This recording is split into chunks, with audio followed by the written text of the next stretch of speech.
साल 2023 के विधानसभा चुनाव में बीजेपी की जीत के बाद मुख्यमंत्री पद के लिए कई दिग्गजों को दावेदार बताया जा रहा था, लेकिन पहली बार सांगानेर सीट से विधानसभा सदस्य चुने गए भजनलाल शर्मा को पार्टी ने सरकार का मुखिया चुना। इस पद तक पहुंचने के पीछे कई कयास लगने लगे, जिसे लेकर मुख्यमंत्री भजनलाल शर्मा ने खुद 13 जुलाई को सुबह 9 बजे से जयपुर के सीतापुरा स्थित जेसीसी सभागार में राजस्थान बीजेपी की प्रदेश कार्यसमिति की बैठक में कहा, कई कार्यकर्ता मेरे पास आते हैं और कहते हैं हमारे काम को कोई देख नहीं रहा, लेकिन सच यही है कि भाजपा का हर कार्यकर्ता केंद्र के कैमरे की नजर में है। मैं एक छोटा सा कार्यकर्ता हूँ, आप लोगों के बीच में से आया हूँ। जब सीएम पद के लिए मेरा नाम पुकारा गया तो पहले मुझे भी कुछ समझ में नहीं आया था, लेकिन ये बीजेपी में ही संभव है जो कार्यकर्ताओं को बड़े पदों के लिए मौका देती है।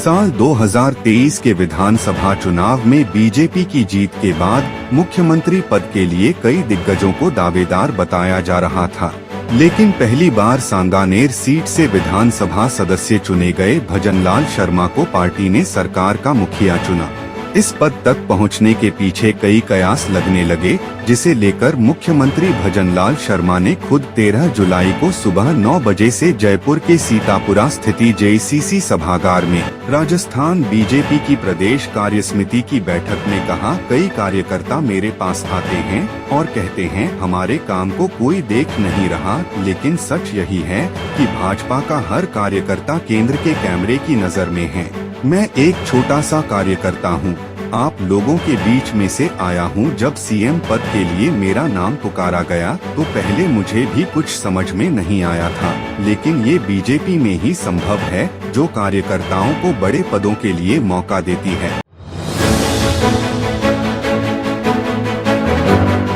साल 2023 के विधानसभा चुनाव में बीजेपी की जीत के बाद मुख्यमंत्री पद के लिए कई दिग्गजों को दावेदार बताया जा रहा था, लेकिन पहली बार सांगानेर सीट से विधानसभा सदस्य चुने गए भजनलाल शर्मा को पार्टी ने सरकार का मुखिया चुना। इस पद तक पहुंचने के पीछे कई कयास लगने लगे, जिसे लेकर मुख्यमंत्री भजनलाल शर्मा ने खुद 13 जुलाई को सुबह 9 बजे से जयपुर के सीतापुरा स्थित जेसीसी सभागार में राजस्थान बीजेपी की प्रदेश कार्यसमिति की बैठक में कहा, कई कार्यकर्ता मेरे पास आते हैं और कहते हैं हमारे काम को कोई देख नहीं रहा, लेकिन सच यही है कि भाजपा का हर कार्यकर्ता केंद्र के कैमरे की नजर में है। मैं एक छोटा सा कार्यकर्ता हूँ, आप लोगों के बीच में से आया हूँ। जब सीएम पद के लिए मेरा नाम पुकारा गया तो पहले मुझे भी कुछ समझ में नहीं आया था, लेकिन ये बीजेपी में ही संभव है जो कार्यकर्ताओं को बड़े पदों के लिए मौका देती है।